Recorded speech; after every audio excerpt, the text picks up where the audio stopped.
Hello दोस्तों, इस video में हम जीके के कुछ महत्वपूर्ण प्रश्नों के बारे में जानेंगे। तो चलिए दोस्तों, पहले प्रश्न की तरफ हम लोग बढ़ते हैं तेजी के साथ। मैग्सेसे पुरस्कार पाने वाले पहले भारतीय कौन थे? क्या विनोबा भावे थे, रविंद्रनाथ टैगोर थे, दयानंद सरस्वती थे या गोपाल कृष्ण गांधी थे? तो दोस्तों, आप लोगों को मालूम है तो कमेंट बॉक्स में ज़रूर बताइए। रेमन मैग्सेसे पुरस्कार पाने वाले पहले भारतीय थे तो विनोबा भावे। कौन थे? तो विनोबा भावे, यानी कि हमारा ऑप्शन नंबर ए वाला क्या हो जाएगा? सही हो जाएगा। चलिए दोस्तों, हम लोग दूसरे प्रश्न की तरफ बढ़ते हैं और दूसरा प्रश्न देखते हैं। कोई विधेयक धन विधेयक है या नहीं, इसका फैसला कौन करता है? क्या लोकसभा स्पीकर करते हैं या लोकसभा अध्यक्ष? ये दोनों ऑप्शन सेम लिख दे। भारत के प्रधानमंत्री या भारत के वित्त मंत्री? तो जो है, कोई भी विधेयक धन विधेयक है या नहीं, इसका जो फैसला करते हैं वो लोकसभा के स्पीकर यानी कि लोकसभा अध्यक्ष ही करते हैं, यानी कि हमारा ऑप्शन ए और बी दोनों सही हो जाएगा। ठीक है। प्रश्न नंबर तीसरा है, भारत का संवैधानिक मुखिया कौन होता है? क्या प्रधानमंत्री होते हैं, राष्ट्रपति, लोकसभा अध्यक्ष या उपराष्ट्रपति? जो भारत के संवैधानिक मुखिया होते हैं वो भारत के राष्ट्रपति होते हैं, यानी कि हमारा ऑप्शन नंबर क्या हो जाएगा? बी सही हो जाएगा दोस्तों। चलिए हम लोग अगले प्रश्न की तरफ बढ़ते हैं। दोस्तों, पूछ रहा है कि राष्ट्रीय मतदाता दिवस किस वर्ष में किस दिन मनाया जाता है? यहाँ पर किस दिन मनाया जाता है? क्या 24 जनवरी, 25 जनवरी, 25 नवंबर या 26 जनवरी? तो जो राष्ट्रीय मतदाता दिवस है वो 25 जनवरी को मनाया जाता है। 24 जनवरी की बात की जाए तो ये उत्तर प्रदेश दिवस मनाया जाता है 24 जनवरी को। 26 जनवरी को गणतंत्र दिवस। चलिए आगे की तरफ हम लोग बढ़ते हैं। बोली शब्द का प्रयोग किस खेल में किया जाता है? क्या क्रिकेट में या फुटबॉल में या हॉकी में या बास्केटबॉल में? यहाँ पर प्रयोग नहीं है, प्रयोग है। ठीक है, क्या है दोस्तों? तो प्रयोग है। ठीक है, बोली शब्द का प्रयोग किस खेल में किया जाता है? तो जो बोली शब्द का प्रयोग है दोस्तों हॉकी में किया जाता है, यानी कि हमारा ऑप्शन नंबर क्या हो जाएगा? सी सही हो जाएगा दोस्तों। ठीक है, हॉकी की बात की जाए तो इसमें 11 खिलाड़ी होते हैं, वही क्रिकेट में भी 11 खिलाड़ी खेलते हैं। आपको बताना है कमेंट बॉक्स में फुटबॉल में कितने खिलाड़ी होते हैं। चलिए दोस्तों, प्रश्न आगे की तरफ हम लोग देखते हैं प्रश्नों की श्रृंखला में और देखते हैं दोस्तों, ईस्ट इंडिया कंपनी ने भारत में अपना पहला कारखाना कहाँ खोला था? क्या सूरत में, कोलकाता में, मैसूर में या बेंगलुरु में? तो ईस्ट इंडिया कंपनी ने जो अपना पहला भारत में कारखाना खोला था वो सूरत में खोला था। चलिए आगे की तरफ हम लोग बढ़ते हैं दोस्तों, भारत में सर्वाधिक जिप्सम उत्पादन निम्नलिखित में से किस राज्य में होता है? क्या हरियाणा में होता है, कर्नाटक में होता है, उड़ीसा में होता है या राजस्थान में होता है? तो जो जिप्सम का उत्पादन है भारत की बात की जाए तो भारत में राजस्थान राज्य में सबसे ज़्यादा होता है। चलिए आगे की तरफ बढ़ते हैं। अंग्रेजों के नमक कानून के विरुद्ध महात्मा गांधी ने कौन सा आंदोलन शुरू किया था? क्या सविनय अवज्ञा आंदोलन, खिलाफत आंदोलन, भारत छोड़ो आंदोलन या उपरोक्त सभी? तो आपको बताना है कि नमक कानून के विरुद्ध में महात्मा गांधी ने कौन सा आंदोलन शुरू किया था? तो सविनय अवज्ञा आंदोलन।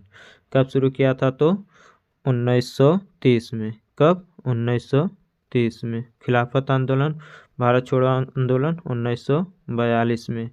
ये तीनों के आंदोलन महात्मा गांधी जी के द्वारा किए गए हैं।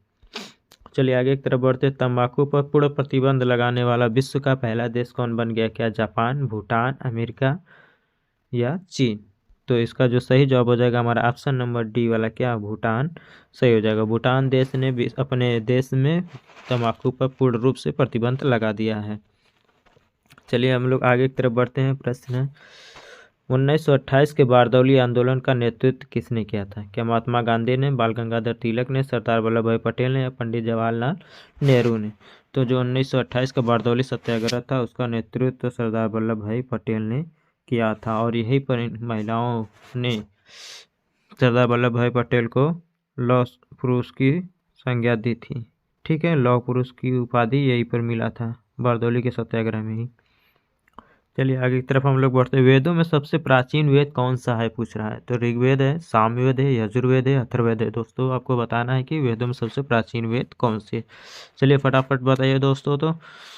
तो जो वेदों में सबसे प्राचीन वेद है वो हमारा क्या है? तो ऋग्वेद है, यानी कि हमारा ऑप्शन नंबर ए वाला क्या हो जाएगा? सही हो जाएगा, पहला वाला ऋग्वेद। ठीक है, भाभा परमाणु अनुसंधान केंद्र कहाँ स्थित है? ट्राम्बे मुंबई, नई दिल्ली, बेंगलुरु या कोलकाता में। तो भाभा परमाणु अनुसंधान केंद्र जो है वो ट्राम्बे मुंबई में स्थित है। ठीक है, इस प्रश्न का जो है ऑप्शन नंबर ए सही हो जाएगा।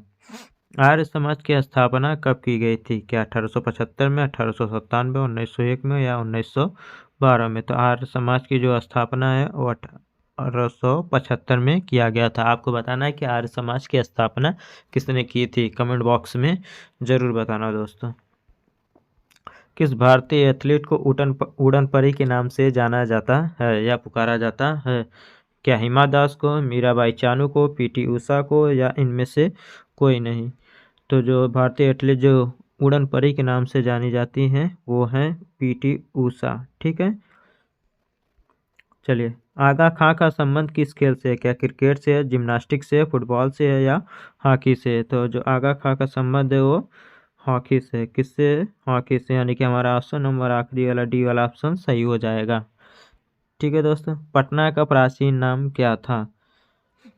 पाटलिपुत्र, सिलोन, हस्तिनापुर या वैशाली? तो पटना का जो प्राचीन नाम है वो पाटलिपुत्र था, यानी कि हमारा ऑप्शन नंबर ए वाला सही हो जाएगा। क्या? पाटलिपुत्र।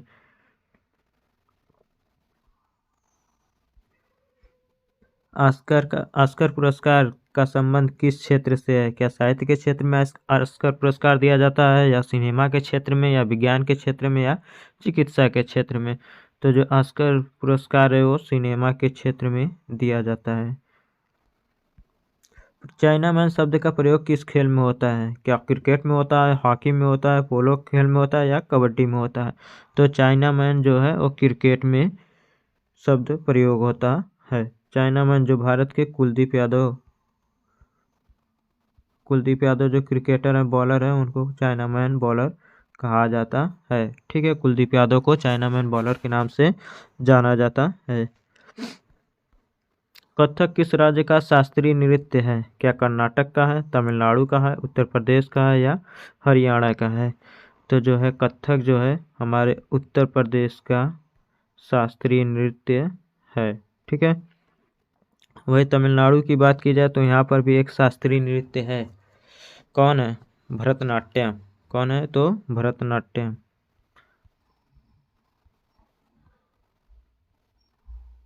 ठीक, एक तमिलनाडु में और शास्त्रीय नृत्य है जिसे आपको कमेंट बॉक्स में बताना है। डूरंड कप का संबंध किस खेल से है? हॉकी से है, क्रिकेट से है, फुटबॉल से है, जूडो से है? तो चलिए दोस्तों फटाफट बताइए डूरंड कप का संबंध किस खेल से है? तो चलिए हम बता देते हैं, जो डूरंड कप है उसका संबंध जो है फुटबॉल से है। वही क्रिकेट की बात की जाए तो इसका जो संबंध होता है वो है ईरानी ट्रॉफी है, दिलीप ट्रॉफी है, रणजी ट्रॉफी है। ठीक है, बहुत से ऐसे क्रिकेट के हैं जो क्रिकेट के कप हैं। चलिए दोस्तों, अब हम लोग अगले वीडियो में मिलेंगे, तब तक के लिए धन्यवाद।